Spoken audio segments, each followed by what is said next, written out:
Am I audible? Yes, yes, you are. And we can see your screen also. Okay, okay.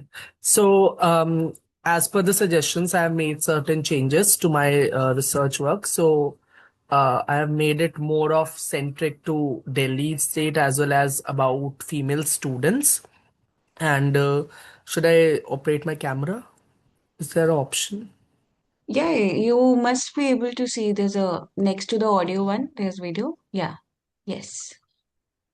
Okay. So, should I start? Yes, please go ahead. Okay. Okay. Okay, starting with the topic that I've defined is that the breathless education, how female students in higher education suffer the brunt of rising AQI in Delhi. So we have been familiar with how AQI trends are more rising in Delhi, and it has been years that it goes on, and there not have been very effective measures that to control it. And so one important aspect is education that bear the brunt of this higher AQI that I want to delve into and discuss through this. And hello everyone, I'm Akshay Sharma from Atmanam Sanatandam College, University of Delhi, giving you a presentation on my topic and giving you an overview of what I want to discuss in my research essay, and also about why am I doing this discussion. So first of all, to make you familiar with it, I will like to present the poem that relates, or a creative, writing that makes you more understand that why we are doing this discussion. That starts with the disastrous, the havoc covering thick around me, the visible, non-tangible, the air found me. It pierces in my body and makes it impure. From lungs to heart and the nose, I feel the pain. The itchiness of this, what to do, what to do. The early morning, I rush to the grand gate of the palace I owe a career to. But the air stops the pace, stops the race, and stops my pace. It snatches my focus, it robs me of interest, it makes me feel sick. How so possible? I lose the most humanitarian of my right. But this time, there is no constitutional remedy to it. I can only voice my anger, but is there someone putting ear to it? Since I know it stops the pace, staggers the race, and kills my base. So with this writing, what I want to convey is that air is, getting more polluted, getting more toxic around us, but there are lesser authorities or government effort that are being seen, which hears the concern of people, which are really very effective to do something with it. But the students who are continuously evolving, who are a generation to shape this country, are also, bearing that their education is keep on facing issues with it. It's becoming more and more less physical when we talk about education since the time of COVID, right? And whenever student steps out, they have to put up a mask, that then they have to carry it the whole day, and then they have to come home, as well as they have their own lives to do with that. And in this process of whole education, what student is getting is illnesses more often these days. And every morning they have to reach that grand gate of their college, of their institutions, without being concerned of their health being a major priority of the government, or even the effort of community are also lacking. We can't only blame to the people who are running the country, but we are the people who are shaping it as well. And so it deals with that. We have considered air quality or the level of pollution or environment as something which is more humanitarian, which relates to being very basic, but we have just put it out in the category of environment, right? So with that, what my study goes is through the abstract, that it's a qualitative analysis taking up theories mostly from economics, because I belong to economic background, and to understand that how higher pollution levels are affecting education. More theories about skill and education development, and the use of primary and secondary data both seem to be very crucial in that, because to from the primary data we can understand that how those people who are a part of this region are being affected, or what are their concern, or how much aware they are about the issue. Because again, one is that they have concern, and other is that they do have awareness as well. That makes something, effortful in this situation. And again, when we talk about more of qualitative analysis, I find it important that there are a lot of official records, a lot of official data that could be analyzed to substantiate the arguments that are being formed from the theories or from the data, from this secondary data, the reports, etc. And one major report that I concern myself with to do with is Men and Women in Delhi 2023-24. These report which talk about how the lives of men and women statistically are evolving in the region, right? And we discuss about the barrier to education, how, but again, these barriers are faced by everyone who is involved in the education. But what the study focuses on, how it is more of a gender coefficient, that women are bearing the burn more. And there are reasons to it that the next page of the slide talks about in the literature mapping. And the existing inequalities that exist in the city of Delhi also. Why do we say that in a very developed, in a very popular city of Delhi there exist these inequalities? Is because when we talk about Delhi, there still exist orthodoxical thinking, stereotypical thinking, and gender biases, and more of a gendered view. When we say that people are more urbanized, that does not mean that the whole Delhi is more urbanized, and urbanism does not always accompanied with a more modern view.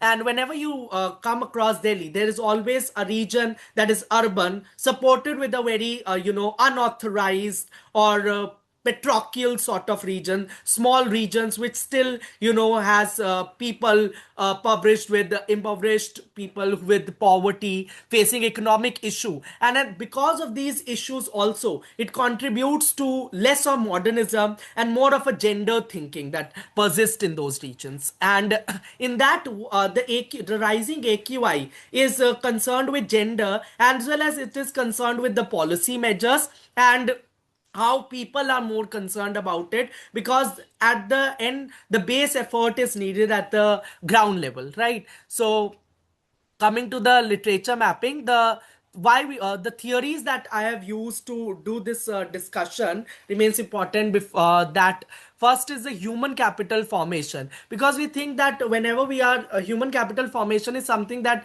over time in the long run leads the economy, right? It leads to development, it leads to better workforce. But one important factors to it is education, it is health. But when we talk about air quality, it's not only affecting education but also health, which are quite intercorrelated. Why I'm saying is that is through the statistics, if we also see is that the researches that are going on, if you look at this health section that I put up, why we are doing this discussion is that many scientific researches have come up with the view that because of air pollution, many women are, there is an increasing risk of heart disease to women, there is more risk of breast cancer to women. What we have seen in the recent time is that more and more women celebrities are coming up with the cases of breast cancer and the cancers. But these are just celebrities that we are hearing about, and there are a lot of normal people that also are facing these diseases. Earlier when we used to talk about disease, a particular chronic disease or deadly disease, we were more of concern that they have a limit to it, there is a specific age limit to it. But this age limit is also perishing, as we see in the state of Delhi also. There are students going to school, to colleges, are facing heart attacks. Okay, they are rushed to the hospital, that we see in the videos. So this thin line of range of age that a disease might put a person at risk is also going away due to higher levels of pollution. And why we say that education is being affected is that there are studies going on which talks about women's reproductive health, that AQI has led to concerns about fertility, as well as there is what disturbances in the menstrual cycle. So when I carry forward it into a research essay, one important primary question to people would remains to be that, do you think, first of all, the concern that, do you think that your menstrual cycles are being affected, women's menstrual cycle are being affected by it, and if they have an observed this change. So again, there are no menstrual leaves that exist in higher education, though there have been many concern of people. There are people in the elections are also who run the youth elections are also talking about that they'll bring about these menstrual leave, but they're not there. And in that, the disturbances in the reproductive health and in the menstrual cycle also affects the life of women. So when we say that the women are in the education, we does not only talk about the women who are uh, you know who are very young. There are women in the higher education who are even married. There are women who are facing some chronic disease. There are women who comes from different backgrounds and stratas of life. And thus another factor that comes is the time poverty and externality that these women face. We see over time that more and more younger women are less engaged in the care work at home, doing their house chores as we are becoming more urbanized. However, the gendered norms still exist in the society, as yet discussed by ma'am, that there are gendered norms, and mostly the women who attain a particular age, 18 and above, are expected that they help their mothers at home. They're expected to be part of that care economy, and especially the women who are married and still involved in the higher education, and they face this time poverty. This time poverty does not only comes from these gendered norms and household chore and care economy, but also comes that for the time poverty towards their education, and education they face is that they have to be the race that goes on in the society, that you have to do skill development through internship, through this and that, and also they have to be engaged in EC activities, in the sports activity. So women are already facing a time poverty, and this air quality that makes women more at risk of being ill, leading to more absenteeism in their, and they're more hindrance in their education process. There are more people who are getting ill because they're stepping outside of their home. So this leads to a, what takes us to our next thing, that is the capability approach. What Amartya Sen talks about is that whatever problems that we face, especially the economic problems of poverty, economic inequality, can be do away with skill. But are we people getting enough time to build upon skill is the question, because the education system is already getting deteriorated, that I personally feel, and many people who criticize the new education policy feel so. Those people who criticize the coming up of newer syllabus that are less hectic to people comes up with, but also it comes up with that now earlier in the state of Delhi we had summer, winter and autumn holidays, but over the years a new type of holidays have come up that have after the COVID, that is the pollution holidays. Unnecessarily and unwantedly you have to be more less in the physical contact with your educational institution, with your teacher. There is less and less time that students are getting to be in physical mode of education, and becoming less and less social, more lethargic in that nature, and receptiveness of a classroom is getting away. I remember in class 12 going to school wearing the mask, and all day the the smoke covered Delhi we see all around. It was something that makes us being concerned about taking more holidays, when in higher education in Delhi we are not offering much holiday for pollution. Students are asked to give exam, but students are asked to be regular in their class with that requirement of fulfilling attendance. But what we see is that the concern of student and parents are also rising about that students should take holidays from their institution and do not go, because they are concerned that at the overall why they are doing at their efforts in life is also to maintain a healthy lifestyle. And again, this makes that the efforts are very needed in this field, that air quality affects not only our health but the related aspect of education and the receptiveness in the classroom, or the relationship that we build with our educational institution. And another thing is that for decades government have treated air pollution as an environmental issue. However, air pollution is also a human right issue. Whenever we go through some policy documents and everything, they do tell us that there is the concern about air pollution are very urgent, but this urgency is quite missing when we see implementation. As I submitted my blog for this cohort, what I wrote about is the similar, that there are policies that are coming up, but the effectiveness of these policies is very questionable, and more and more policy are failing to address the issue really. And I think that one important aspect is that we should consider it as a human right issue. Why? Because then and only an agency could come up with how we implement these policy, and how we come up with policy that are more effective, and how we address to always real time monitor the effect of these policies that are coming up to reduce the air pollution. Because what you have seen that their governments have keep on blaming each other, the citizens are not really much aware of how to protect themselves from it, and on the other hand they're not aware about how to give actual efforts to stop it as well, right?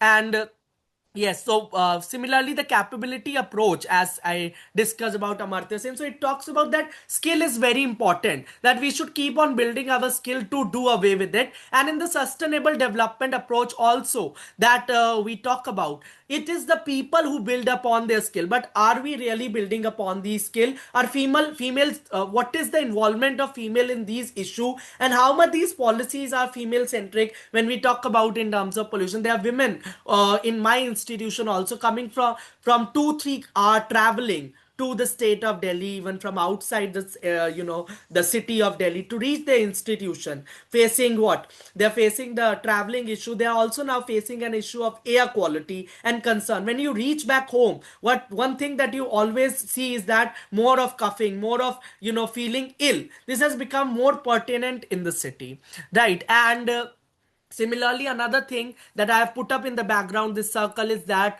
the donut economy, as Robert, the Kate is the person who advocated it, talks about the donut economy. He says that we have been developing. We have been saying that development will do away with the issue that people face in the society, but it's actually being in this ecological boundaries, that being more concerned about environment and considering environment issue as something which ensure people are getting the most basic of their rights in the society, and not just development. And to substantiate it, we have some statistics also, that in the development indicator, if we see in the state of Delhi, what we have seen is that total fertility is keep on decreasing. Delhi is a state which is in a part of a developing country. It's developing or it's developed is still questionable, but what we have seen, that Delhi is at a stage with at low death rate and high birth rate. It's at a stage of demographic transitioning, right, at this maybe in the second stage. So at this stage it is crucial that total fertility amongst women should rise. But what we have seen, that in the state of Delhi, in rural and urban region, the total fertility for men and women aggregate has been decreasing over the time, especially in the women. It was 1.8 in 2011, it's 1.4 in 2020. Also, another burn that women face in the state is about the crime. Now, parents, when they send their daughters outside of their home, they are concerned about the crimes that they face. In the state of Delhi, the crimes per women have been higher than at the national level. It was 144 women per lakh in the year of 2022 that are facing crimes again in the state of Delhi. Now, parents are also concerned about not only the crime, but also they're concerned about the health of women. Now, do you think that all the women that are coming up to the educational institution come up from modern families, from away from stereotypical backgrounds? No, they are also coming from from the smallest of niches, impoverished of niches from Delhi, where still gendered biases prevail and gender norms prevail.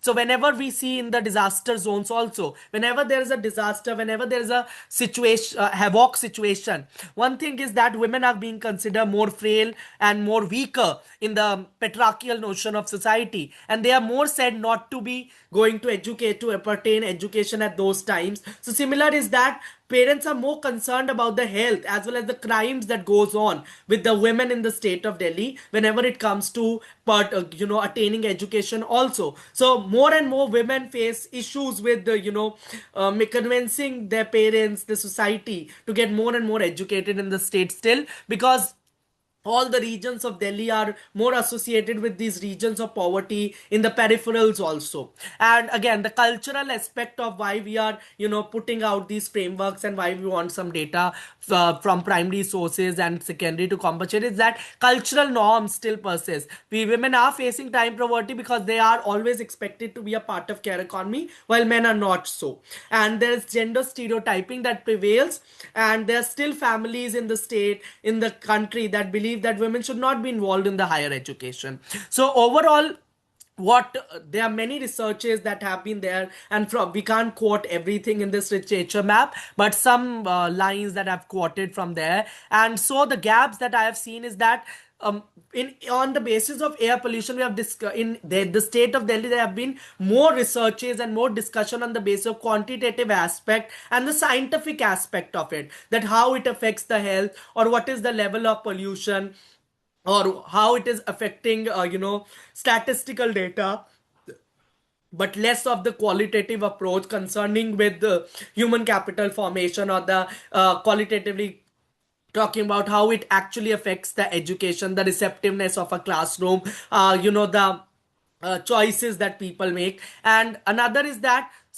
research talks, more researches in air pollution in Delhi or in the India talks about how it affects productivity and output, not at a student level, but at a firm level, but at a workforce level. So discussing about because youth or education is in the long run the major factor that leads to the capital formation, the productivity in the person. So the air pollution is becoming a bigger hindrance to attaining this education. As I said, that there are more holidays that people are getting, there's less of social interaction, physical mode of education that people are having, there is more absenteeism that prevails in the society. So overall the quality of education also gets affected by this. And lastly is that studies based on the student in particular geographic zone of Delhi and those involved in higher education are also lacking. So that is why it's important that we study about it, and we more discuss about it, and we more criticize the policies that goes on, so that we can come up to a situation where air quality is being considered as something as very basic and very urgent to be assured with. With that, I end my presentation. Thank you.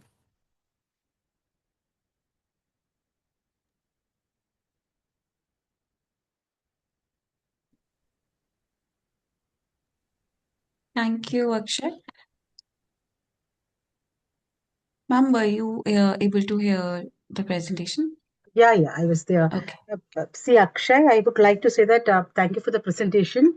I would like to add one or two points because you said that I'm not clear from your presentation. Are you looking from, because you said that you are an economic student, and are you looking it from, you said that it is important to look from a qualitative perspective, but I could not see the qualitative methodology or the qualitative methods or qualitative tools that you are saying, because I'm not able to get from your presentation because it is very generic in nature. So if you're taking about, because one of the things that I like in the first poem that you said about it, where you're saying about the pace and you're also saying about the pace. So I like these two things when you're trying to understand the speed of the change as a pace, and then the pace as a foundational conditions that is needed for both men and women to thrive in an economic things. So pace and the base, I think, would be very interesting ways in which to look it from a gender perspective. And that too, you have to be one of the things that I want to say that, okay, we can very easily get the theories. It is very easy to get the theories right now. We have the information is on our fingertips, so we will be getting it. But as a researcher, the most important thing that is needed is how you are able to link the theories with each other to make an argument. So right now, what I feel about it, you are saying about the capability theory of human capital formation that you're saying about the time poverty things, and you're also saying about the externality theory. So you're bringing about the different theories, but how it is connected, one theory connected to the other with respect to the gender, and that too in the AQI is something that needs to be, that link is needed to be formed, you that one after another, how the theoretical thing, and to explain the theory, what are the sampling procedures that you will be taking if you're using a qualitative thing, that is that, see, suppose, like for my from my, like what I'm listening to, you are saying about an externality theory, in economic theory on pollution. You can say about, how the pollution is becoming a negative externalities. Then you can, in that things, you can bring a social stratification of girls and boys into any one of the institutions that you're studying. You may be studying one or two education institution if you're taking the quantitative statistics or a qualitative statistics, and then and how then, the you can look at that. So suppose one of the things that, that my subject was also, I am an MPhil in economics from JNU. So the whole thing that you can also look at, like a environmental Kuznets curve will be very interesting, you can say about it, especially Yes, ma'am. how gendered is the environmental Kuznets curve. So you can really bring that out, so that will be very interesting. If you're using a quantitative theory, use that. If you have a data to But show about it, so how the pollution rises with income at first and then declines after reaching a point, so that there you can bring the pace.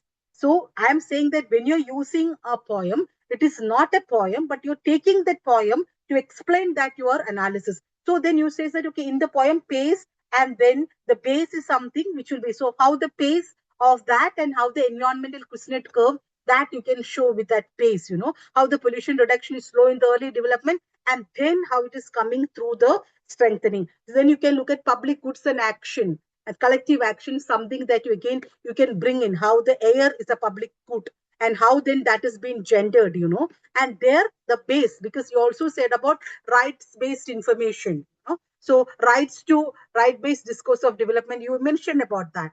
But then you can connect that with the base, in your poem is saying that how the clean air is a base for and the water are public goods, and how it is important for the right to live, so that is a foundational base, that is a requirement, and how then it is become gendered. So then you are saying that, I am saying that you are taking your argument further. And similarly, economic theories of education, human capital theory, you are building in, but how the economic theories on female education, and how then the social differentiation of a gender division of labor, where you are bringing in the time poverty. So how the time poverty then is affecting the skill poverty, then how it is affecting the time poverty, then how it is affecting the career poverty, and then ultimately resulting in the feminization of poverty. So then you are bringing in multiple bricks to make a argument of a feminization of a poverty because of the AQI, So then there is an argument that you're making, and then one more thing that you can, because you also, that is it, you're also bringing about sustainable development. It is not only the restrictions, no, there is also opportunity, which I keep on saying. There is also opportunity. How the educated women can bring in a change in the consumption pattern towards the sustainable practices. So that is an opportunity. That is a low carbon choices. You can always speak about it. So then base then will be the literacy. So the pace of the sustainable development, how then the female education connecting that to the literacy, and then connecting to the gender development goal. So this is how you need to connect it. But what I see right now is everything is there, but it seems to be disjointed. And I feel that, okay, you need to bring in these ideas clearly to make that argument connected with one another, interconnected. That is missing. Thank you. okay, ma'am. Okay. Thank you, ma'am, for the review. Yeah. Thank you so much, ma'am. We just have two more for today. Drishti Juneja, please go ahead. Yes, can you hear me? Yes, you're audible. You can Okay. share screen. Okay, just a minute.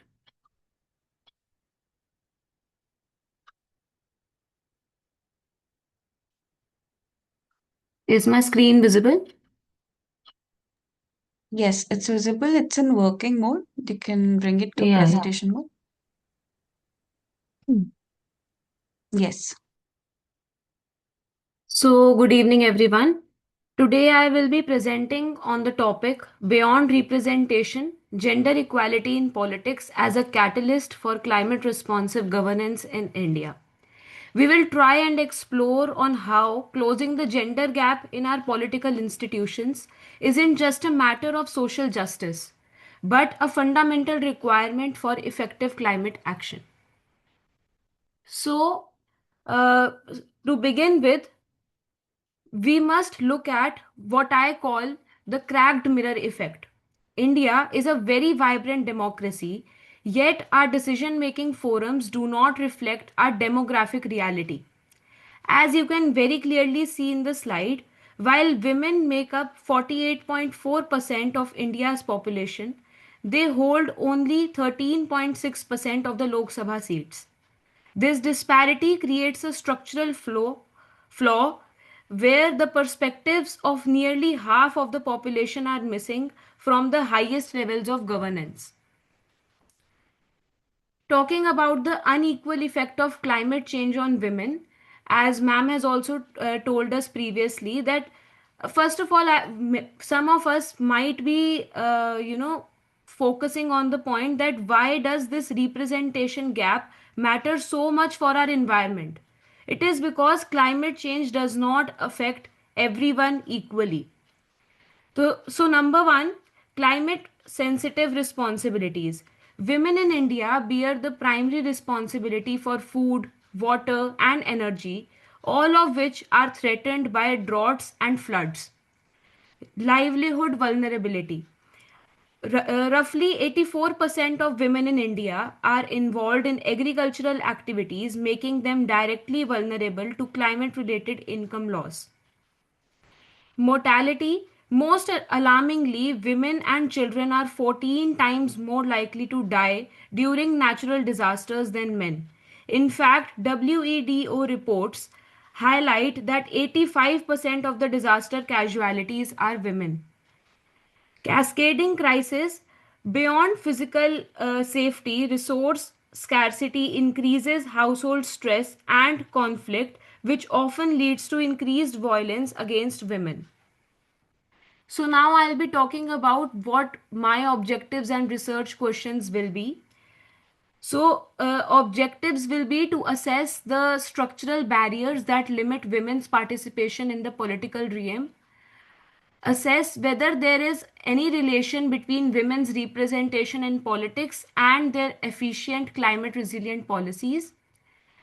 I also plan to conduct a comparative state level analysis comparing states with active women leadership in climate outcomes versus those which lack women participation. Talking about my research questions is that whether there is any relation between gender representation and environmentally sustainable uh, governance, and how does increased female leadership leads to environmental policy stringency. So, the UN Environment Program has highlighted that closing the gender gap is essential for effective sustainable development. This relationship between gender and the environment is complex and context specific. Women possess a unique capacity to promote both adaptation and mitigation strategies. However, they often lack the resources to do so, and their perspectives remain a blind spot in the current climate policies. So now we see that the play here clearly depicts two types of Indian states. First are the laggards, which include Uttar Pradesh and Gujarat. So here, female political representation is below 10%. Climate policies often lack ground level reality. Women are treated as vulnerable victims rather than active agents of change. Talking about the leaders, Odisha's Mission Shakti has integrated over 6 lakh self help groups into climate adaptation, increasing community resilience to cyclones. In Kerala, high female participation in local governance has led to leaders who are 20% more likely to prioritize green infrastructure over the traditional grey infrastructure. Globally, we see similar success stories.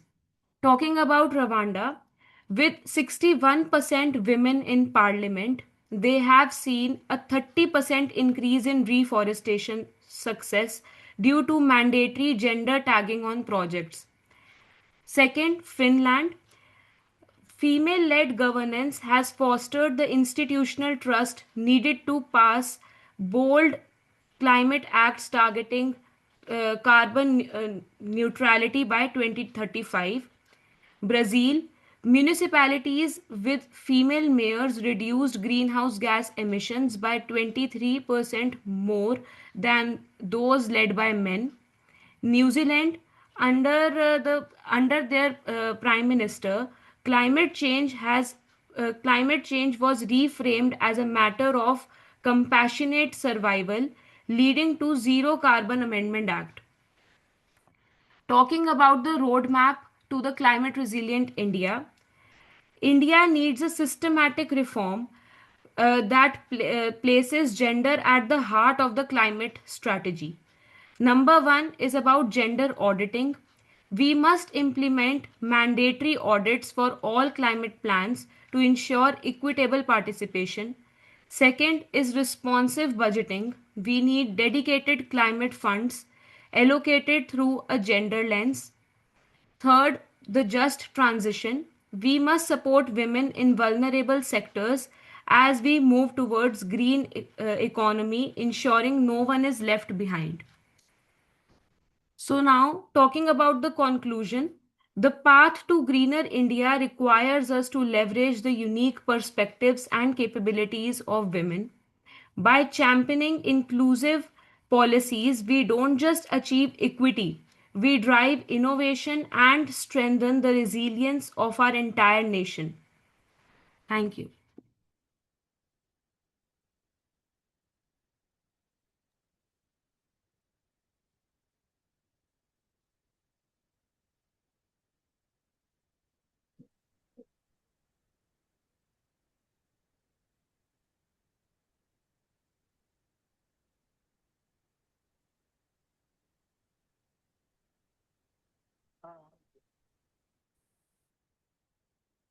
Yes, yes, Drishti. See, your topic seems to be good, but then the way in which you are approaching the topic is little problematic, especially when you're going to write a research paper out of it. That is good when you're writing a journal paper, because then you can take, statistics or the observations that you see generic. But when you're writing a research paper, we will be having, because your objectives is very specific, but then your methodology, because I could not see, that is the problem that I'm seeing in both the papers that has been presented, because your methodology is not there. Because the research paper, when you're saying, it is important to show the methodology. What is the methodology? Is it a quantitative, qualitative, mixed method, participative methodology? And then what are the methods that you're using in it, and then what are the tools, and then what are the data collection sources? Then that gives me an idea then to give a feedback into it. Right now, from starting from the beginning, you are saying about women. There is no one like women, right? Because especially when we are writing, see, women, that is what I'm saying, when we are writing about a generic thing, then it is good. But when you're writing about a research paper, it is important to bring the intersectionality framework, that women in Kerala, and then women, there is again no one in women in Kerala, the coastal women, because I'm studying about the coastal women, that too in the central Kerala. Then that is quite different from the women in northern Kerala, that is having with the religious differences coming into being, and their ways of living, and then their practices, and the political representation that you're looking, that in the north, center, and north, south, and the center Kerala is very different. So is the cases of Odisha, with a lot of migration population into the structure, So that is, like, so then you have to bring in what are the areas, how you have to bring in the intersectionality to focus in. That will come through very specifically your methodology. Once you are understanding that, okay, now I'm trying to understand, these are the methodological framework to unravel certain questions, and you will be clear about your areas, So you are delimiting, and that delimiting things gives you a perspective. So the women needs to be very specifically says about which women, what women that you're trying to understand in Kerala. Are you looking at the women representation, So which spaces in Kerala that you are trying to look at, like, are you looking at the socio-economically poor section, tribal women, coastal women, caste women? So all these questions are important in both the places, if you are trying to look at that.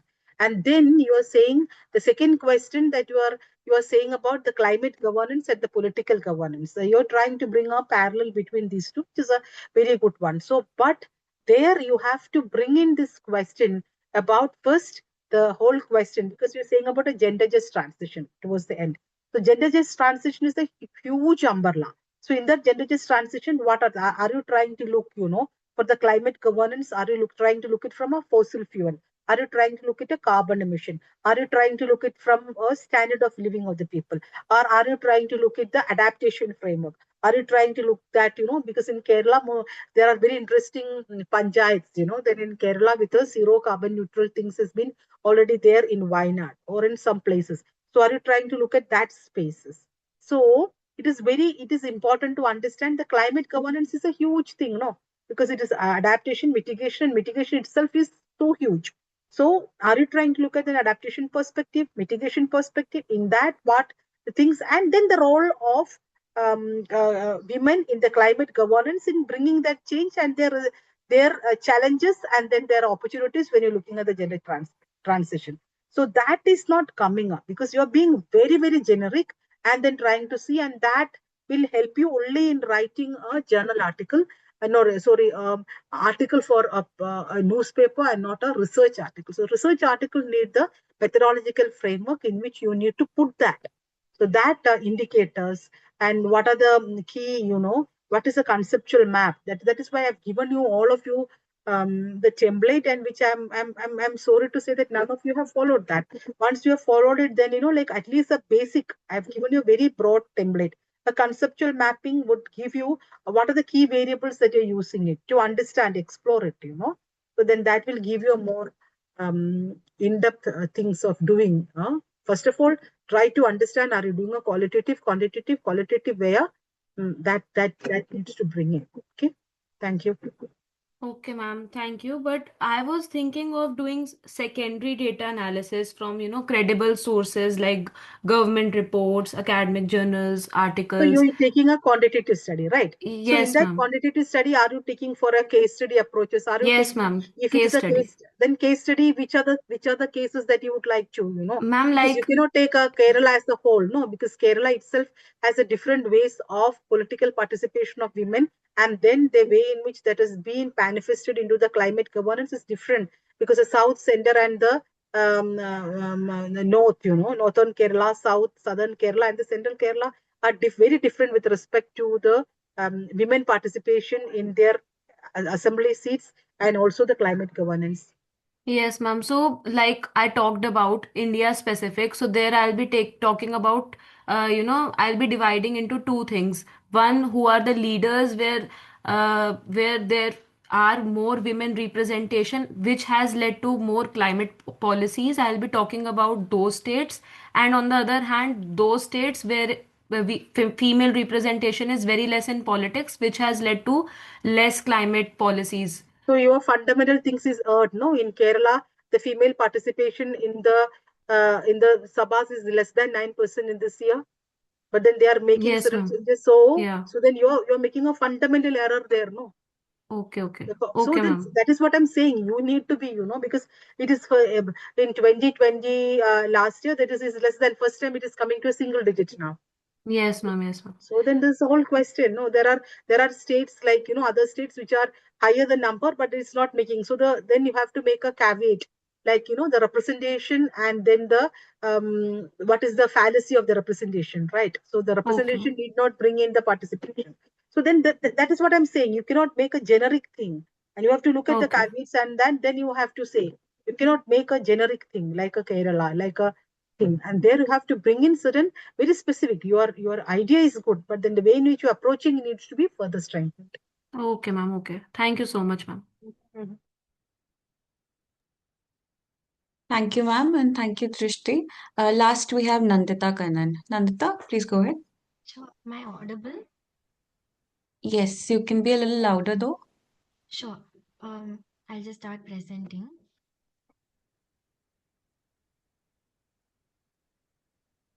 Is my screen visible? Yes, it's visible. Your audio is feeble though. Oh, is it better now? Yeah, yeah. Okay. Uh, Good evening, everybody. Good evening, ma'am. My name is Nandita Kannan. I'm from Chennai. The title for my study is Beyond Access: Gendered and Intersectional Climate Vulnerabilities in Urban Water and Sanitation Infrastructure with regards to Chennai city. Uh, the motivation for this study stemmed from the fact that urban infrastructure in Indian cities is often assessed through aggregate indicators of access and coverage, particularly in sectors such as water and sanitation. I have noticed this even in my city.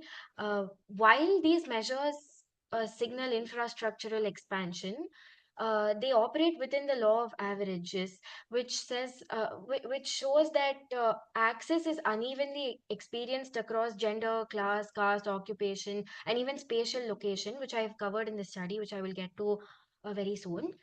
Um, Especially under conditions of increased climatic stress. This is more and more evident. Urban infrastructure statistics often it highlights impressive gains both at a local and as well as a national level. However, overall progress masks the deep internal disparities. So, what this paper aims at doing is examining gender inequalities in access to urban water and sanitation infrastructure in Chennai city, framing such infrastructure not merely as a site of provision or access or exclusion, but as a critical area of climate vulnerability and adaptation. What I've done in this study is so that I could also get a comparative analysis, I have divided the study into two. Using an intersectional framework, I have undertaken a comparative analysis of women's experiences, lived experiences in North Chennai, focusing on the area known as Tondayarpet, uh, which is a little further away from Washam and Pet. And in South Chennai, focusing on two areas in particular because of ease of access, T Nagar and Mylapore. Now, it is well known that South Chennai is far more developed, and people living in areas in South Chennai have greater access to urban public services. Given this, I've also tried to bring the intersectionality framework into my study in urban Chennai. So I will get to it in my methodologies. But what I've done is I've also tried to understand how access to water and sanitation facilities are different for women within South Chennai itself. So I have been handing out questionnaires to women who are from wealthy backgrounds, women who are pregnant, women who are daily wage workers, who are under the poverty line, etc., so that I can understand climate vulnerability and how it's shaped by class, caste, occupation, disability, pregnancy, spatial location, and not just gender. Sorry. Uh, so my objectives are broadly divided into three.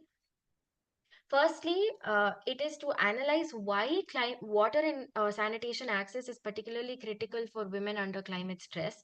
This is also, as can be seen, my primary research question, which is why is water and sanitation access particularly critical for women under climate stress, and how uneven is access to such services? Secondly, it is to examine differences in women's access to water and sanitation infrastructure between North Chennai and South Chennai, like I mentioned. And thirdly, it is to apply an intersectional framework in understanding these difficulties. The methodology that I have used in the study is can also be divided into three broadly.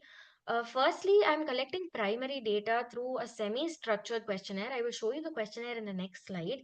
So I've prepared a questionnaire which is pretty semi-structured, and through participatory interactions with women from diverse socioeconomic backgrounds in North and South Chennai, I have been trying to collect data.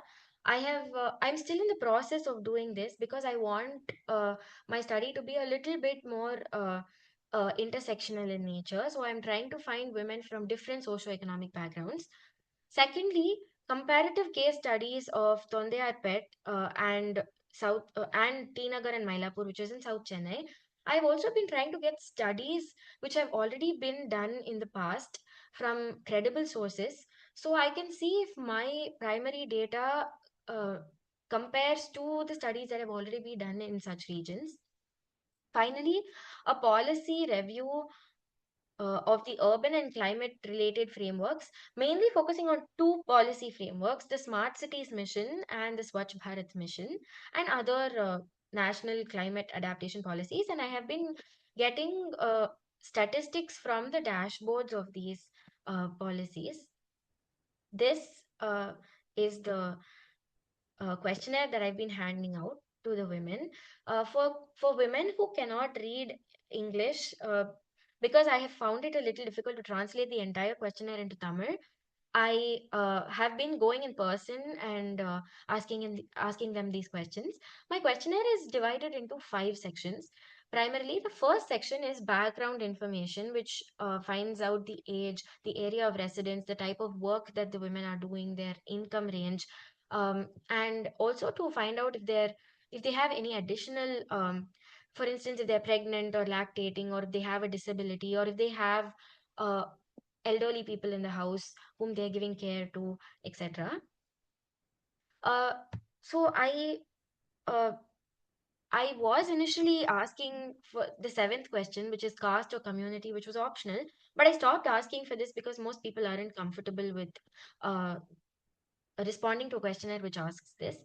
Secondly, the second section is access to water infrastructure, through which I'm trying to find out what the primary source of water is, how many hours of the day water is freely accessible to such women, and if they face difficulties during climatic stress such as droughts or floods. And floods are increasingly common in Chennai, especially when December month arrives.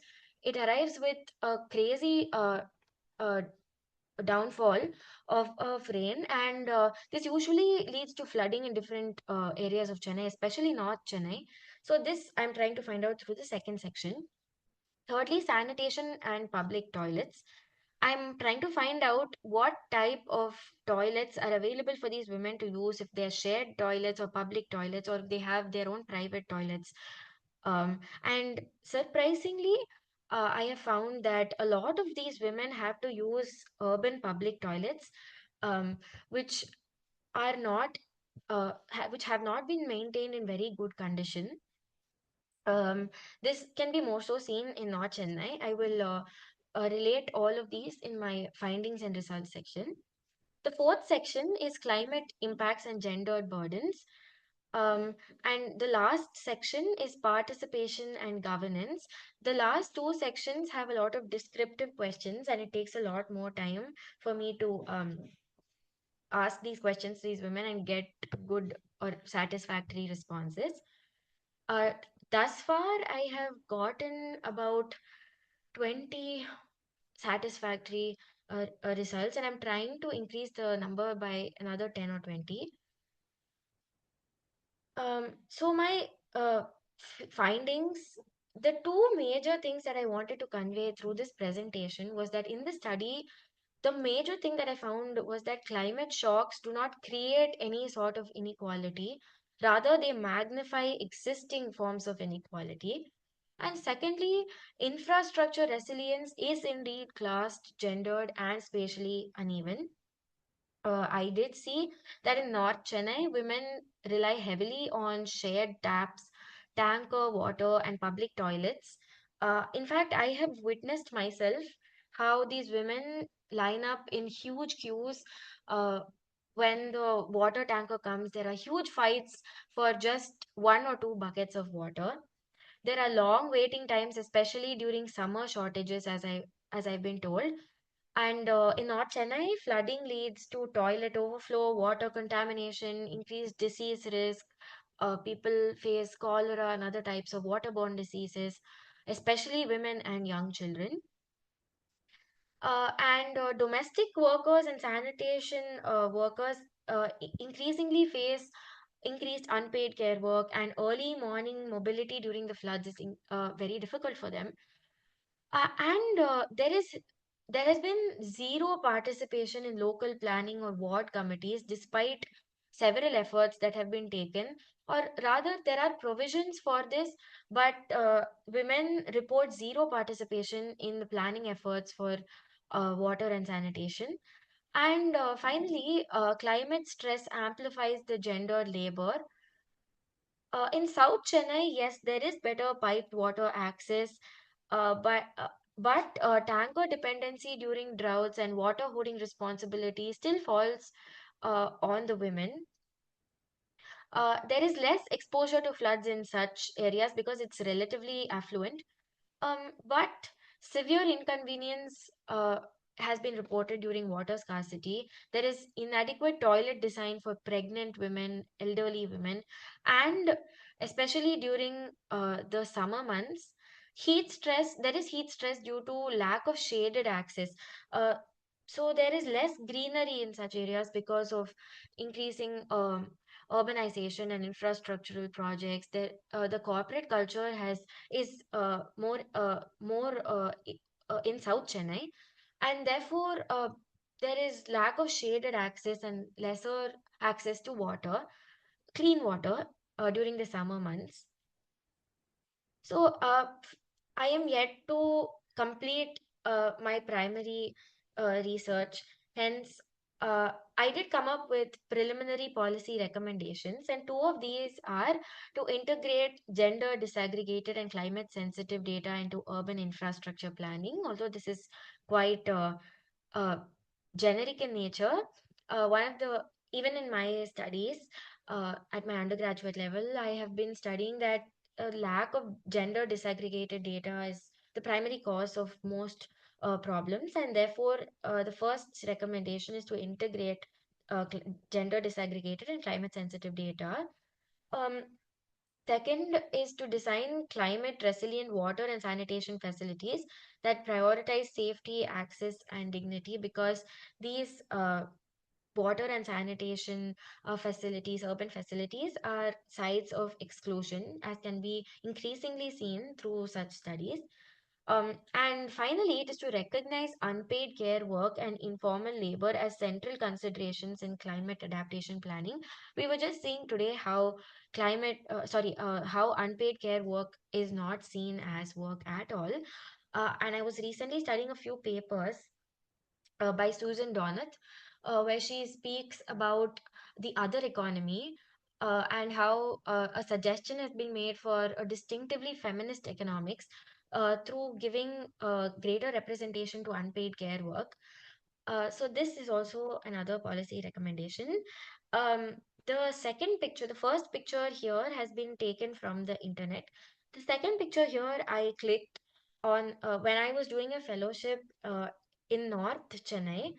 Um, and how we can see how women they wash their clothes in a certain water body, but they also use the same water for consumption and for domestic use.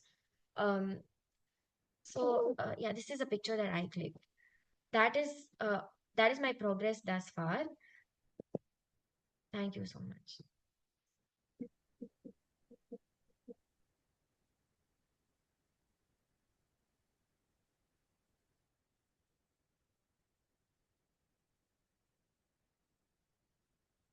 Thank you, Nandita. Ma'am, am I still sharing my screen? Yes, your screen is all still. Okay. Yeah, now it's done. Now Okay. it is done. Yeah. So, Nandita, thank you. Um, like I like your work, your research design, because you are bringing in very two interesting elements which I always want students to bring in. One, you are bringing in the intersectionality framework, and second one, you are narrowed down to two specific research sites that is very, very important, that make your study research oriented one. So that way, the first part of the study is really commendable, that you're bringing in the needed elements that is needed to do a research work, which is different from a normal writing. So then I was seeing that when I was looking into your questionnaire survey that has been given, right? I feel that your third questionnaire, that is a third one. Say, first one you're asking about the general socio-economic profile, and the second one you are trying to understand the differential access of water and sanitation across the spaces. So your objective, Nandita, I feel that you can, first objective could be map differential access. So the first one you are saying your research objective is how, but then what is it? You can map because your second question is on that. So that question will give you two. So your research question, because your questionnaire survey, the second data set is saying about how, well, what are the places. So you can, your research objective, I feel, could be to map the differential access to water and sanitation facilities across diverse social settings, the places that you say. So that could be the first one because you are getting the data from that. So that data will show that how the differential access to water and sanitation, and then the second one, how then that be gendered burdened, which you're saying about. First one you say about map the differential access to water and sanitation. We are from that from your second part of your questionnaire survey gives you this answer. That is North Chennai and South Chennai and different places that you're saying.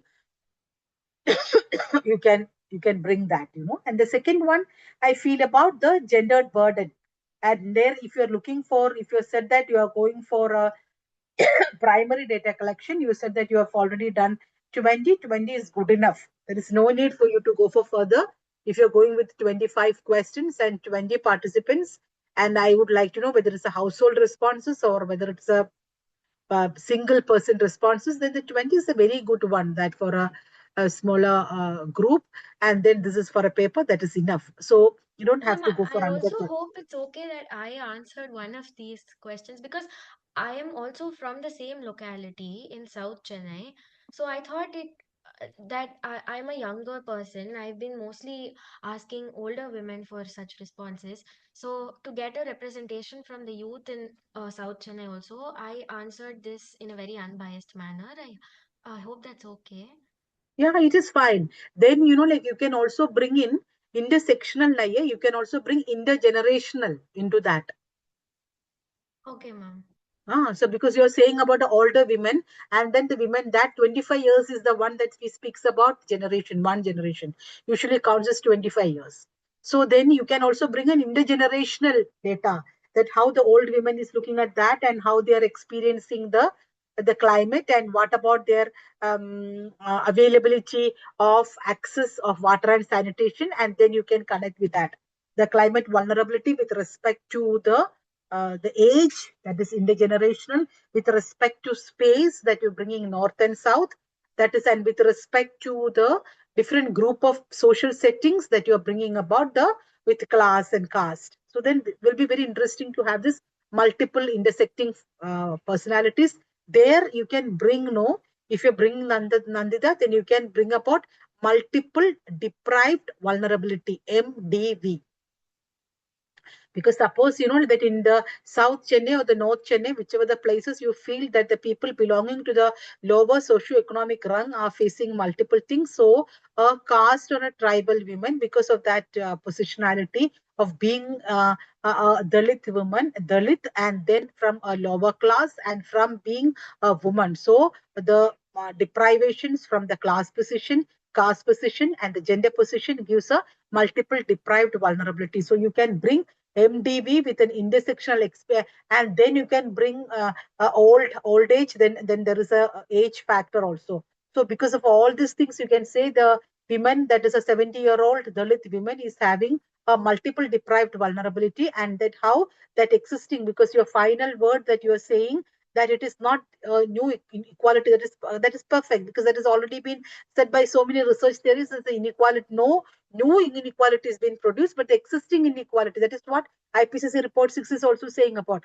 So existing social vulnerability is being increased or enhanced because of this, and that will add to the climate vulnerability. So how the multiple, not a vulnerability, multiple deprived vulnerability because of the positionality of the women in different status, and how then that can, bring it, bring the compounding that with the climate vulnerability. So the first question you can ask about to map the differential axis. Second one, gendered burden across the intersectional and intergenerational vulnerability, thereby giving the multiple deprived vulnerability, and then understanding the climate vulnerability with it, and then analyzing the policy recommendation. So that gives us step analysis to your thing. Yeah? And then you can also go for the theories like the intersectional theories, and then you can go for the very interesting. I don't know, Nandita, where you have seen it. You can see